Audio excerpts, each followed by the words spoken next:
Good morning, ladies and gentlemen, and welcome aboard ES Flight 01, flying non-stop to your destination of entrepreneurial inspiration. My name is David Farrell, and joining me today in executive class is head steward Chris van der Kuyl. Now, before we embark on our journey, your safety is, of course, our utmost concern, and we would ask for your full attention for this demonstration, even our frequent flyers and executive Mile High Club members. We do have seatbelts on board. They're not as dangerous as they look, and like this season's pastel shades, should be worn at all times. They can be opened and fastened like that. Now, if you feel you've overindulged in the gastronomic delights we have to offer you today as part of our in-flight service, they can also be adjusted like that. Now, if you don't like our service today, or indeed our speakers, we do have 6 emergency exits located at the front, middle and rear of our cabin. Signs overhead and lights on the floor lead to those exits. But if you see them flashing, it's time to party. In case of water evacuation, we have hidden under every seat a beautiful must-have yellow life vest. Please only remove this vest when told to do so by a member of the crew. Place it over your head, get your head through the hole, and accentuate your waist by wrapping the cords round you and securing tightly with a lovely double bow, always to the side.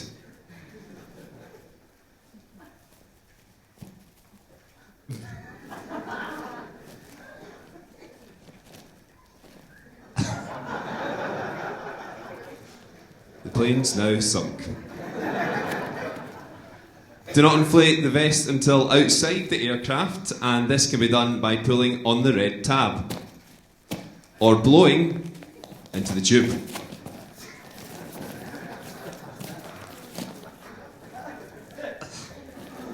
If you're full of hot air, then the good news is you'll inflate faster than the passenger sitting next to you. There's also a whistle and a light for attracting attention. Not that some of you need to. And don't be shy now, make sure you use them. In case of a sudden drop in cabin pressure, or being presented with your Gleneagles barbell, oxygen masks will appear like magic. Stop screaming and clutching onto your neighbour before then pulling the mask towards you. Put over your mouth and begin to breathe normally. But remember to have some spare change, because you'll need to insert £1 for every minute of oxygen. If you're travelling with a child, or anyone not paying attention to us right now, attend to your own needs first, of course, before deciding if you want to help them. Please ensure all of your personal effects are stowed, stuffed, crammed and jammed under the seat in front of you, keeping the floor area clear, that your tray tables are stowed and your phone is, of course, switched off. This is a non-whinging, non-complaining, non-smoking flight, and all of our toilets are fitted with smoke alarms, and it's an offence to tamper with these or anything or anyone else in there.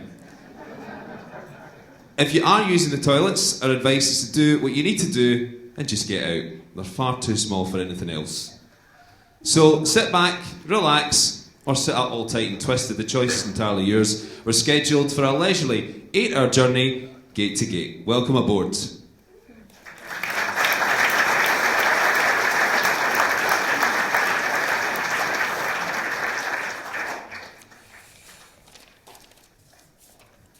So, ladies and gentlemen, we're off on the travels of an entrepreneur. Today we've got full manifest. Over 280 people are here with us, which is the highest attendance we've had in over 10 years. So fantastic to see you all here today. A big thanks to Loganair for supplying our props this morning. Legitimately, we did ask them, because we actually went out and said, I wonder if we could actually get a life vest and a seatbelt and all the rest of it. And Kylie went on eBay, and guess what? Surprise, surprise, the population of the west coast of Scotland seems to steal life jackets off planes. So the next time you are on a plane, when they say, just check there is a life jacket under your seat and not already on eBay from the Corfu Express. We have an array of entrepreneurial talent both in our cabin today and also on our stage. Each and every one of you is at different stages of the entrepreneurial journey, but we're all in it together. Entrepreneurial Scotland is all about peer-to-peer support, an organisation that was founded on the principles of being for entrepreneurs by entrepreneurs. This network that you as a member belong to is quite simply the smartest step you will take in business. You're part of something that will inspire and help you to be all you can be. Like frequent flyer miles, the more you use it, the further you'll go. As I often say, one of the first events, not the first event I ever came to as a business person almost 20 years ago. And the impact, both for me personally and professionally, was profound. If you haven't joined us yet, speak to Leanne, Karen or Jane from Entrepreneurial Scotland, and they'll help you fill the forms in and get joined up today. It's also about joining up the dots and building strategic partnerships with like-minded organisations, both here and across the globe, to ensure that Scotland becomes the most entrepreneurial society in the world. It's all about vision and belief in the future and identifying and supporting the next generation of entrepreneurs. Helping us spread the word this week has been our media partner, The Courier, and I'd like to extend a warm welcome to Richard, Graham and Andy for joining us today. The Courier are really backing business with their own awards, raising the profile of companies across Dundee, Tayside and Fife. The winners of the awards this year, CXR Biosciences, are with us today, and also Edge Fund winners are here with Fiona Godsman. So it's great to have you all here. Thank you for coming. And I think as well, the Courier did an amazing job. I think you saw our special wrapper today through next door, so just a brilliant job all round. And it is, you know, as a proud Dundonian, it's a very exciting time for us just now with the V&A starting to extend from the waterfront. I was quoted last night as saying it is going to be Scotland, if not the UK's Sydney Opera House. It's an unbelievable building, and it's on time and on budget, so I believe. But recently, even more exciting to hear that one of our members, Gary McEwen, is opening his elevator incubator in the city. So phenomenal to hear that that's happening. We've got a superb lineup of speakers today from all across the globe, including some international input on scale-ups. Very topical, as anybody who's read the newspapers recently will know. We've got Bill Ollett here, who's visiting professor at Strathclyde University. So, cabin doors to manual, cross-checked, and welcome to the stage, previous Emerging Entrepreneur of the Year winner, the one and only Mr. Mike Welch.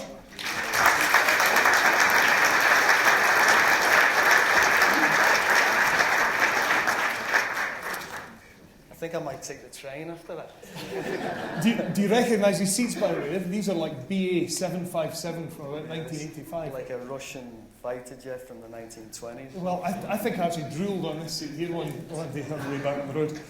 Mike, brilliant. I know you're incredibly tight for time today. You're flown in, flying out. Lots of business on the road ahead for you. Since we saw you at the 2014 awards being awarded Emerging Entrepreneur of the Year, you've had an incredible journey. Up to that point was amazing. Probably in the last 2 years, even more so. But can I kind of take you back a little bit before we get into the Black Circle story? How does a Scouser end up in Scotland working for QuickFit? I often ponder that. I mean, I had a mail order tyre business in Liverpool, so I was made redundant as a tyre fitter. Couldn't get a job, so started selling tyres to my pals, and then learned to code a bit, and built a website and started selling tyres. QuickFit contacted me, that was kind of late 90s, about coming to do something similar for them, and came up and met the team. It was kind of a bit reluctant, it was a long way, Liverpool's kind of the centre of the universe for people from Liverpool, and to come to Scotland was like a big deal, so I kind of said, well, maybe not that interested. Came back up and was introduced to Tom Farmer, and was like, wow, this guy's incredible. And he kind of said, look, you'll get the chance maybe to carry my bags a bit, and that'll be your university, so if you turn it down, you're an idiot. So I took it up. And the rest is history. Yeah, and I kind of then forward bought QuickFit, and I was 21 by the time that had happened. And the guys are going to and from the States, and I was kind of the opportunity to do the same. spent time with the e-commerce team at Ford in kind of early 2000. That was quite a big thing. The internet bubble was kind of well and truly inflated. So there's a lot of money, a lot of focus on it, and I got a lot of exposure at a really early age, and understood the industry and how it was kind of evolving, but also understood how much bullshit was kicking about at the time, because it just didn't. The whole corporate environment was getting high on this kind of, all these kind of acronyms and consultancy kind of projects, and it just didn't make much sense to me. So that was kind of how I forged my, I guess, development through the business, was just being quite straight and honest about the stuff that nobody else really understood. But I was the guy in the room saying, I don't quite understand that, and everybody, you could see everybody else kind of nodding, going, thank God thank God he said that, because we're not brave enough to ask. So do you think there was ever any chance that you would have stayed in the corporate world, or was there always Mike Welch always just waiting for the right moment to get out there and do it for himself?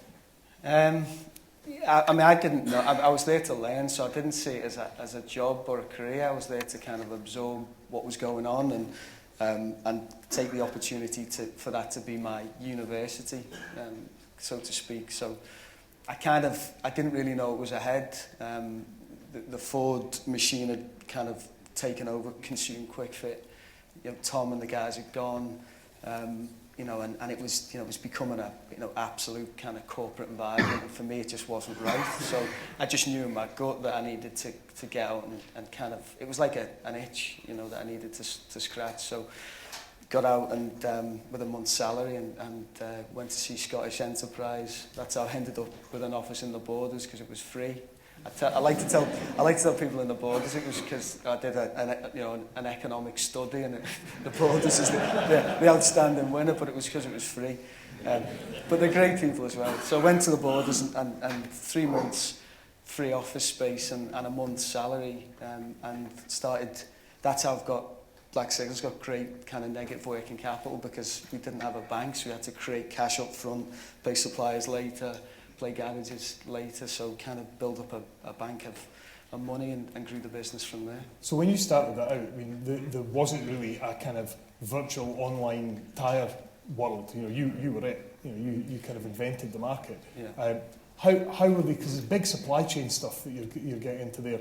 Big established relationships, not least of which Quick Fit themselves, now owned by Ford, as you say. Was there ever problems for you there? You've been a tiny little guy trying to deal with this giant. Big problems, because everybody said it would never work, and I went to see Tom, and he was quite vocal about the fact that the independents would be the Achilles heel, but the right independents actually were the real opportunity, because I think the key was there was a nuance within each stakeholder group. So what I knew was that if I got the right independents with the right mentality, I could create a little army of garages that wanted to beat the high street. And then in the supply chain, if I could get the wholesalers who were maybe not favoured by the manufacturers, they were grafting away, get them consolidated, I could get the right sort of behaviours.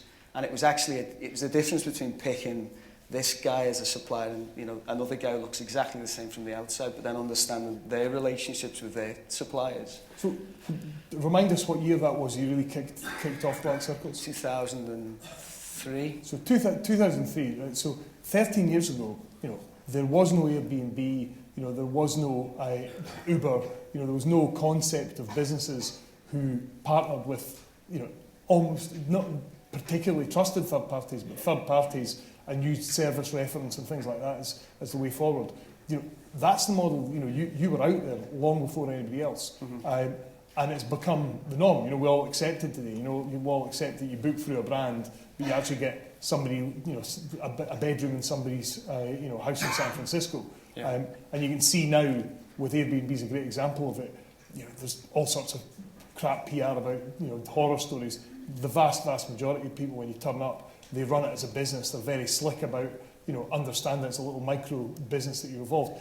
Is that how you found the independents? Did they start off being classic muck and grease independents, but through relationship with you, professionalised themselves and became... Yeah, and we kind of set a bar for entry for them. So MOT approval was a good starting point. Looking for kind of almost self-regulation. To provide an MOT, you need to be approved by the ministry. Therefore, you know, chances are you're going to be a fairly high standard.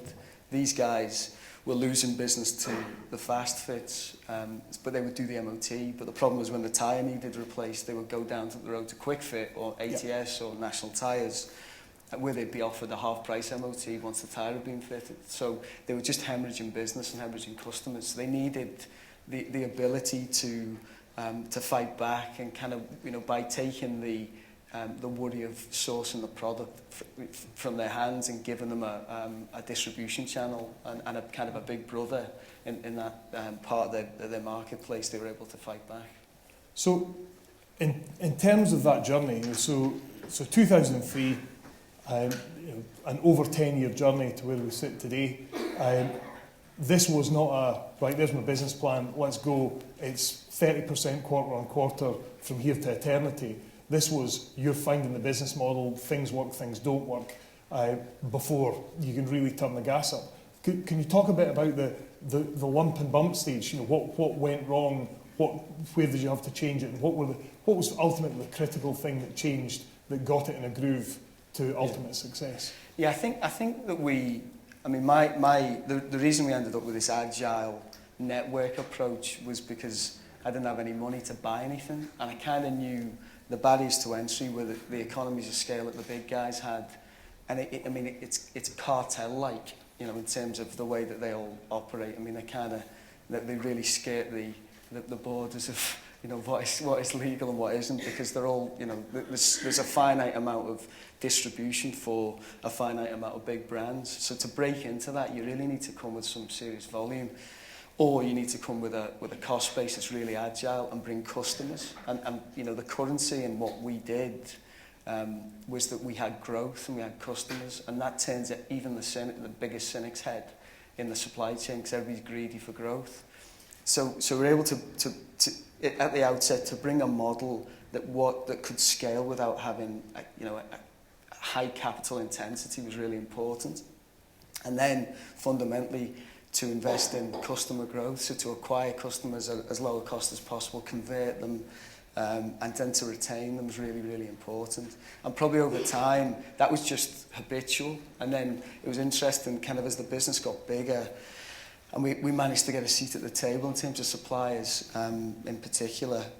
There was almost a natural move into trying to then take on infrastructure and start to, you know, stick ties in a warehouse. I mean, the kind of sign of having arrived in the market is big containers arriving with tyres and sticking them in a warehouse. And you kind of go, when you reflect on it for a moment, you go, why would you do that? You know, why would you? But we did it, and that was the evolution. So probably the biggest pinch point in that kind of 13-year growth was we started to behave like the rest until we realised that, you know, what marked us out was that we didn't behave anything like them, and we needed to double down on the things that made us different. And fundamentally, by taking stock, by kind of cozying up to manufacturers, we started to try and sell customers the things that we wanted them to buy. And actually what we're really good at is selling customers what they want to buy. So give them choice, give them range. You know, there's a proliferation of sizes. No one retailer can hold all stock. And that was happening during the growth of the business. When the fast fit set up, there was 3 or 4 sizes and a couple of brands, so you could stick them on a shelf and look after every customer. Now there's hundreds of sizes and as many brands. So to be able to offer choice on a dropship basis, keep cash in the bank, pay suppliers a net 90, pay fitters 30 days, take cash in 2, you know, means that you've got the agility to continue to grow and invest in price. And then when we kind of got that model right, we put a program in place with the garages, 2,000 garages, where they would pay us a fee as we hit certain ratchets of volume with them, which meant our distribution costs reduced as we grew. So it actually meant that as a scaling business, we're able to continue to invest in price because we're making our margin from other parts of the supply chain. And that's what spooked the high street guys, because they go, every tie we sell costing us another X of infrastructure. Every tie that Black Circle sell, they get even more profitable. So from your point of view, you know, there's obviously watching a line of, you know, it's especially with digitally marketed businesses and digital native businesses like yours. there is this potential where one day it's here, and the next day it's gone through the roof, and especially when you've got physical infrastructure or a dropship type approach and a supplier network, fitter network like you have, scaling that is not just as simple as selling more software. More downloads will come off the server. That's the holy grail. Digital model. Yours is something that requires proper old school business scaling skills as well. How did you learn those? How did you bring them in? Yeah, I'm kind of. I just when I started, I just sold stuff, and kind of hoped the rest of it would just look after itself. It was kind of like, oh shit, we're not making any money.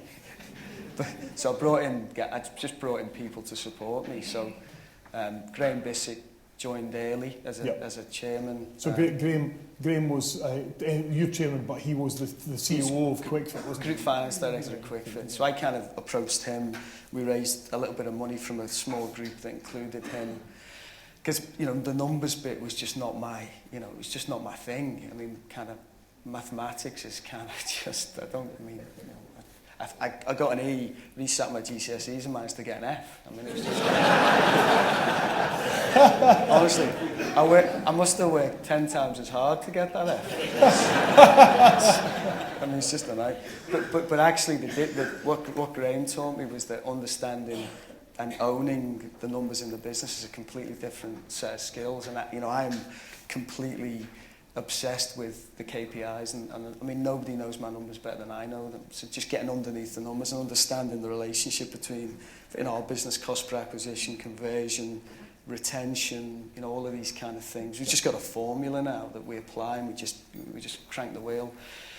So I brought Graham in and kind of got into a really good rhythm of governance, diligence, and the stuff I thought was boring actually became quite interesting because it allowed me to understand my business and actually own the detail in the business. I was able to make decisions based on actual information, not just on gut feel. And then as we started to kind of be a bit more of a proper retail business, I kind of needed some support in that area because I just sell stuff. So I reached out to Terry Leahy because he was Fortune Man of the Year that year, and he was read in Fortune magazine. He went to a school that was about, it was in Liverpool, so it was quite close to my dad's school because his school's in Liverpool. So I wrote him a note. It was pretty tenuous, right? I'm kind of going, I think you went to school with my dad. Nowhere near. I don't think my dad went to school. So you notice I've avoided making any Scouser jokes up first. But Terry wrote back, within 2 days, come and see me, went to see him, and that was 2003, and he invested in 2005, and we've been mates since. But he was able to bring to the table a real kind of practical set of experiences and skills in how to run a retail business, what to look for, what not to look for, where to focus your time and effort. And I'm a really responding student. I love all that. I'm not worried about getting things wrong or listening to guys tell me that I should be doing things in the opposite way than I am. So I just mop all that up. I love it. Brilliant. You also through that Terry, I'm assuming through that Terry Lee relationship, one of the things that you tried was an infrastructure play with Tesco themselves. And probably still at the height of Tesco, while Terry was still around, that all started to happen for you. Did that end up being successful, or was that something you tried and decided, nah? It's an interesting phase because, what was the first interesting thing about it was because Terry had left, the conversations internally actually I had to navigate Terry's involvement as opposed to leverage it. So it wasn't a particular asset at quite a sensitive time for that particular business. But that aside, the decisions I was making on infrastructure and business development at that point were starting to be about externally in terms of the supply base, first and foremost in terms of customers, but also in terms of prospective investors, buyers of the business. What steps are we going to make now that might have, a bigger impact, in this particular area with these people, or so there was a lot of kind of PR positioning as well around that time. So we were trialling new things. It was important to me that we were perceived in our market to be an innovator. So do you think you, I mean, clearly this ultimately... It didn't work though. That didn't work. Not really. But clearly this strategy ultimately worked because of what we'll come to in a second in terms of your exit. But did you really start to focus on things that would look bright and shiny and exciting to the outside world as opposed to were necessarily the right things for the business? I think there's always got to be the right for the customer. So the prerequisite was that, is this going to be good for customers? And if it was, that was the check and balance that kind of moved things, any initiative on. So you've got to be profitable or wash its face. But from a strategic positioning, yes, there was a big factor there for me. So understanding what the market was kind of marvelling at and what trying to raise their expectations of what we could bring as a business to this market was really important. So, for instance, they kind of tried an initiative. We had these pit stop sites in Tesco petrol stations. Yeah. So customers go on the website, they book a slot, they turn up, do the shop, and the tyres get fitted. I mean, it's brilliant for customers. It's just there's an infrastructure cost, so there's already a kind of a cost-based piece that drains away a bit of the profit. Is that better than having more franchise garages across the UK? Probably not. But is it good for customers? Absolutely. And does it show true innovation from Black Circle's perspective into the market? 100%. So then we get to this point in the journey, Mike, where your board start to think about maybe this is the time to exit. Maybe look at I'm sure you were looking at overall market in terms of digital businesses and your kind of business, looking at competition and looking at demand in the economic cycle. Is that ultimately what drove the decision? You felt it was just the right time, or was there always a master plan that at a certain metric in the revenue line or profit line you would go? I think our drive was always to demonstrate, and this is Terry and Graham very much kind of drilling the message that to demonstrate Black Circle was a real business. We needed cash, we needed profitability, we needed to prove to ourselves as a group that we had a proper business, because fundamentally, I think we've had 200,000 of investment capital in Black Circles since total. And that'll be a 65 million sales line next year. And, we'll be 100 million by the end of 18. But because of the kind of the fundamental controls that we had and the way that we ran our business, so on the front, yes, it's digital, yes, it's innovative, but the back end business controls, systems, processes were just good old-fashioned business. So it was a judgment call at the time that this was the right time to start to look. We wanted to internationalise. So we kind of proved in the UK we had growth, we had profit, we had cash, we had control, and we were leading the market. So we wanted to internationalise. We'd need capital to do that. So we were looking for private equity to try and we had a whip hand because business didn't need money to operate. It was about expansion. And it was at that point that, talking candidly, I engaged our PR team to start to plant some seeds into the industry, into the media, industry media particularly, to talk about our expansion plans, to really start to talk to what we knew strategically, or some of the bigger players in the market were starting to talk about in terms of digital, and because they were just getting it. We're kind of 13 years at that stage, and the tyre industry just goes, this internet thing's quite interesting, isn't it? It's like unbelievable. It takes them so long, and we did that kind of just to kind of ruffle the hedges a bit, and a Michelin came out of the blue and one other. So then we had a private equity process that we were going through, and kind of started to parallel run discussions with Michelin and one of their competitors. That's a pretty well-worn and really good strategy. And I remember even back in '97, Tom Hunter's sports division, they were on a path that looked like they were going to IPO, and they believed it, they were going at it. And guess what? On that path along came Dave Whelan with a giant cheque, and the rest is history. So, definitely you're going to look more interesting to somebody as an active business rather than you've sat back, folded your arms and saying, right, who wants to buy me now? So they kind of almost know that, well, this might be a good thing for us, but also, hey, wait a minute, there's also a chance if we don't do this, they get a big chunk of private equity, they could be, our biggest nightmare in 6 months' time. I think that's right, and I think that we'd en route to that. We'd answered all the questions in terms of innovation. I mean, I would read. I mean, I'm a sado, but I would read the annual reports of all of the PLC businesses in the space. And everybody was talking about digital. The shareholders, all these guys were sitting on cash because through the crunch, they kind of just sat tight and they kind of built up a bit of a war chest. So they had the appetite, they certainly had the vision, they had the cash. The big kind of question for our business though was, is it too early? Because we'd done the hard yards, we got to this point, we'd retained, a significant amount of equity as a group. So like I said, we had the whip hand. I mean, to internationalise was something that we were all very excited about. And for me, the decision really came down to the fact that Michelin have, an incredible network of infrastructure across the world.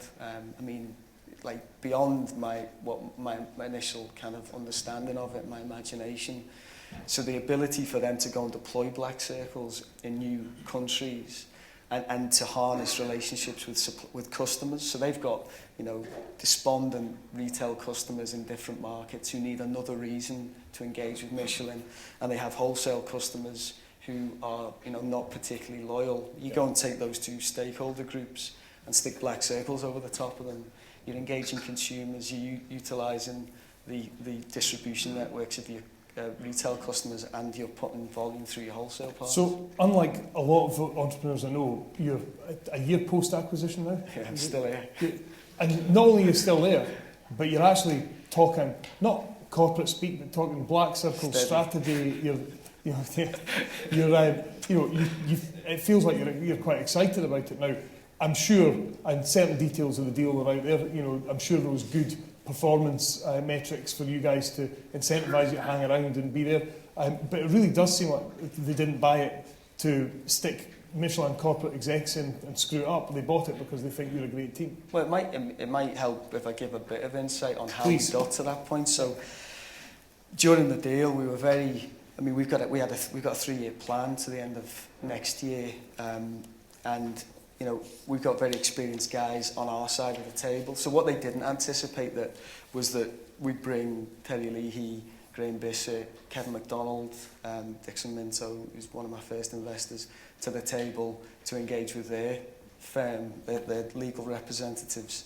And, we just kind of laid it on the line. I mean, we were very clear about what we wanted. We wanted protection over delivering the plan. We were going to save them from themselves in terms of meddling. We wanted to retain and build the value during that period.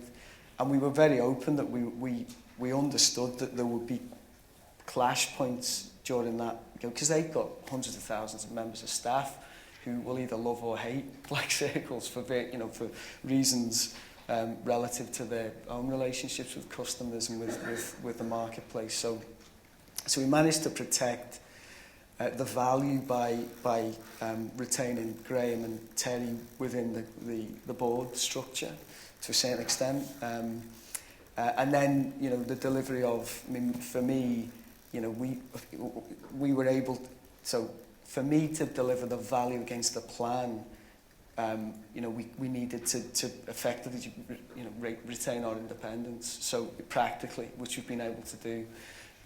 Now, you get to the end of 2017, who knows post that, kind of what they might want to do or what I might do. But, what they've been able to give us access to is international markets. So what my promise to these guys is that we'll grow the business to the plan. We'll create a business that, like I say, is delivering sales growth of, last year we were up nearly 85%. We've had our biggest growth in our history in the year post the deal. Brilliant. Through no help of Michelin. Actually, it's just because I'm a bit more dispassionate about the decision making. Seriously, I'm making decisions that I wouldn't have made before because I was scared of baking it. And you're just throwing it about a bit now. Brilliant.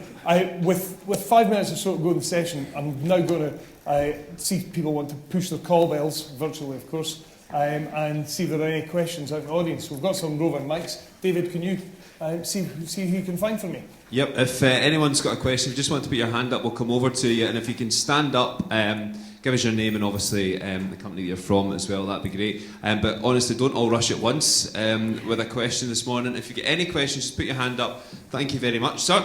Again, if you just give us your... That's why nobody was putting their hands up, because the call bell wasn't working. It's working now. Give us your name, where you're from and your question. Gavin Hans from CXR in Dundee. Am I right in thinking Black Circles originally started with Princess Youth Business Trust funding? Yep, 500 quid. Yeah. Very easy.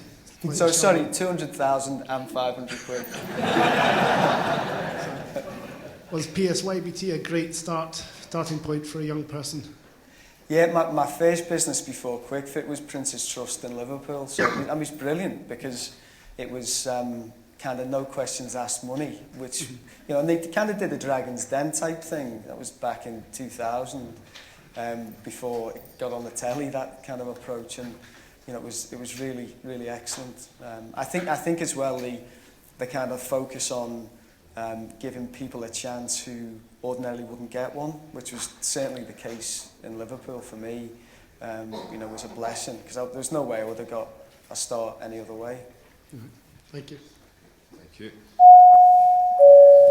Oh no, now I've not got any lights with these call bells, so I'll go to this lady first. Sorry, can I just squeeze in? Just as well, it's business class, and we've got a 36-inch pitch here to squeeze through. What's your name and your question? Where are you from? Hi there, I'm Kim McAllister from Scottish Entrepreneur magazine. I know you've obviously sold out and you're now able to do things like support... Sold out, thanks. So a few people have said that to me.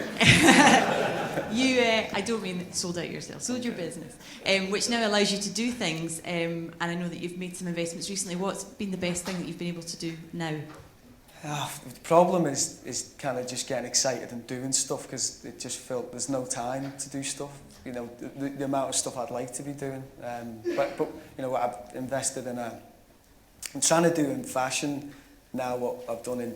So we're building a thing, Atelier, which will be a network of independent boutiques. So we've got 500 boutiques, shipping to 22 countries. So against consolidation of the independents under one brand and trading online. So that'll be cool. So that launches in July. And we've got a charitable trust that we've launched, which is excellent. I mean, it's the most exciting thing that I've done. Plus, obviously, the Black Circles International bit and the Black Circles day job. So the problem is I'm kind of doing probably 3 times as much as I was doing before, but I'm finding the time because I'm excited about it, I'm energised by it. But we're due a baby in a month, the first baby. So people keep telling me you better detune that workload because you're going to need some time. We've got another question down here. Oh, you can't actually ask the question till the call bell goes off, sorry. What's your name, your company, and the question? Gordon Stewart from Informatics Ventures. Very short question. European Union, in or out? Now, I don't know with comments like that you could get hauled off this flight. We might have to divert. I actually think you stood up before the seatbelt sign was up. So I'm not answering. Broke the law. Excellent. Last question, David. Thank you. Thanks, Mike. David Beveridge, McDonald Henderson. Mike, to what extent did you find the sale process a distraction from managing the business, and did you find it was difficult to make sure the business was performing whilst you're in the middle of this huge undertaking? Yeah, no, that's a really good question. I think that my team that I'd assembled kind of to that point were really excellent in trying to kind of take on a lot of that responsibility. My chairman was just first class. I mean, he really, really was, and kind of just shielding a lot of the nonsense. But one thing I will say is that to that point is that since the day that the chairman and the investors came in, kind of, in 2003, we were running boards and minutes and and documenting everything and running I mean, we had a business that was doing a couple $100,000 a year in sales, but it was being run like a PLC in terms of governance and diligence. So when the time came to really getting the clinches with Michelin, and fundamentally all of these acquirers want to try and chip. When they kind of get into the detail, they want to try and see where the angles are to chip. They couldn't put a glove on us because everything was in such good order, and we were just able to push the information across the table, and it was pretty seamless from there on. So it was partly about having the right guys to shield you from all of the nonsense that happens, because it's inevitable during the deal, but also in the preparation to that point. So making sure everything's in good order, and that you don't give people a reason to give you a hard time and distract you. So it's an inevitable distraction, but I was a lot less distracted than I could have been. Brilliant, thank you for the question. And all those questions. Mike, this is, I suppose, coming at the end of one chapter of your entrepreneurial journey, but I think we all know, all of us that know you and are watching you, you're delighted to see several new chapters open up, and I think in years to come we're going to see some amazing things. Probably look back at this point as being the catalyst for a massive scale up of ambition from Mike Welch and the businesses that you get involved in. Amazing story, Mike. I think it's just perfect entrepreneurial journey for anybody to case study. Coming with really nothing more than a good idea and some chutzpah, and working, finding the right people around to match the skill sets that you openly admit that you don't have. Finding world-class people here in Scotland who have a passion to share with you, and really fundamentally have helped you deliver something world-class. Michelin, I hope, see that too in Scotland and are here, whether you're with it or not, for many years to come. Great. Thank you for your time. Thanks, Chris. You can leave this plane to go and catch another one.